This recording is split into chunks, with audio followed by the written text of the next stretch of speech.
भगवान महादेव को अति प्रिय व्रत प्रदोष व्रत जो अलग अलग होते हैं, जैसे सोम प्रदोष, भौम प्रदोष, शनि प्रदोष, ये तीनों तो बहुत ही महत्वपूर्ण हैं। इसके अलावा भी गुरु प्रदोष, बुध प्रदोष, शुक्र प्रदोष, तो सब प्रदोष की अलग अलग कथा है। तो आज मैं सोम प्रदोष व्रत की कथा सुनाऊंगी। सभी दर्शकों को सादर प्रणाम, जय श्री कृष्ण। शास्त्र संगत चैनल पर आप सभी का हार्दिक स्वागत, अभिनंदन। दर्शकों, इस बार माघ मास कृष्ण पक्ष प्रदोष है, यह सोम प्रदोष है। तो आज हम सोम प्रदोष व्रत की कथा सुनेंगे। सोम प्रदोष व्रत कथा। ओम नमः शिवाय। सूत जी बोले, हे ऋषिवरों, अब मैं सोम त्रयोदशी व्रत का महात्म्य वर्णन करता हूँ। सूत जी है, वे ऋषिवरों को सोम प्रदोष व्रत के महात्म्य को बताते हैं। प्रातः स्नान आदि कर शुद्ध पवित्र होकर शिव पार्वती का ध्यान करके पूजन करें और अर्घ्य दें। ओम नमः शिवाय इस मंत्र का 108 बार जाप करें।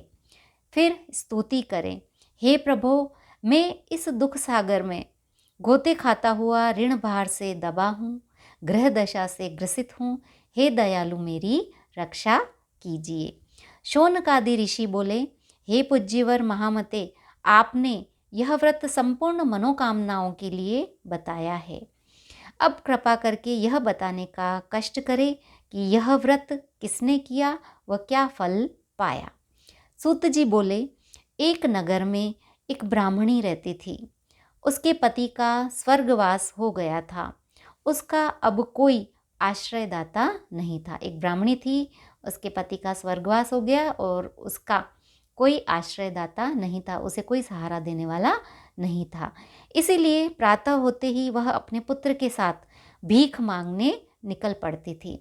वह सुबह होती और अपने बेटे के साथ भीख मांगने के लिए निकल जाती थी घर से। भिक्षाटन से ही वह स्वयं व पुत्र का पेट पालती थी। भीख मांगकर ही वह अपना और अपने बेटे का भरण पोषण कर रही थी। एक दिन ब्राह्मणी घर लौट रही थी तो उसे एक लड़का घायल अवस्था में कराहता हुआ मिला। एक दिन ब्राह्मणी भीख मांगते हुए घर की तरफ जा रही थी तो रास्ते में उसे एक लड़का मिला जो घायल अवस्था में था और दर्द से तड़प रहा था। ब्राह्मणी दयावश उसे अपने घर ले आई। ब्राह्मणी है, वह दयावश उस लड़के को अपने घर में लेकर आ गई। वह लड़का विदर्भ का राजकुमार था। वह लड़का विदर्भ क्षेत्र का राजकुमार था। शत्रु सैनिकों ने उसके राज्य पर आक्रमण कर उसके पिता को बंदी बना लिया था और राज्य पर नियंत्रण कर लिया था। इसीलिए वह मारा मारा फिर रहा था। तो स्थिति स्पष्ट हो गई कि विदर्भ का राजकुमार था और शत्रु सेना ने उसके पिताजी को हरा दिया और वह भी युद्ध करता हुआ घायल अवस्था में मारा मारा फिर रहा था। राजकुमार ब्राह्मण पुत्र के साथ ब्राह्मणी के घर रहने लगा। एक दिन अंशुमती नामक एक गंधर्व कन्या ने राजकुमार को देखा और उस पर मोहित हो गई। अंशुमती नाम की कन्या है, गंधर्व कन्या, वह राजकुमार को देखकर उस पर मोहित हो गई। अगले दिन अंशुमती ने अपने माता पिता को राजकुमार से मिलाने ले आई। अंशुमती है, वह अपने माता पिता को उस राजकुमार से मिलाने ले आई। उन्हें भी राजकुमार भा गया, राजकुमार उन्हें भी पसंद आ गया। कुछ दिनों बाद अंशुमती के माता पिता को भगवान शंकर स्वप्न में आए और आदेश दिया कि राजकुमार और अंशुमती का विवाह कर दिया जाए। फिर अंशुमती के माता पिता को भगवान भोलेनाथ सपने में आए और आदेश दिया कि राजकुमार और अंशुमती का विवाह कर दिया जाए। उसके बाद अंशुमती के माता पिता ने ऐसा ही किया। ब्राह्मणी प्रदोष व्रत रखती थी। उसके व्रत के प्रभाव से गंधर्व राज की सेना की सहायता से राजकुमार ने विदर्भ से शत्रुओं को खदेड़ दिया। फिर क्या हुआ, विवाह हो गया।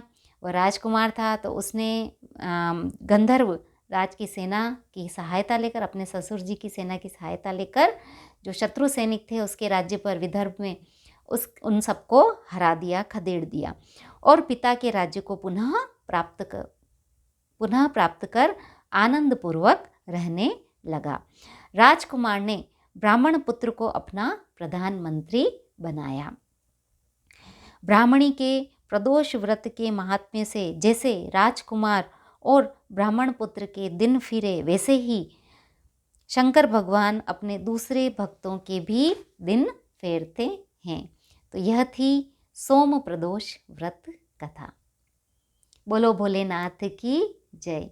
दर्शकों, वीडियो पसंद आया हो तो लाइक कीजिए, शेयर कीजिए।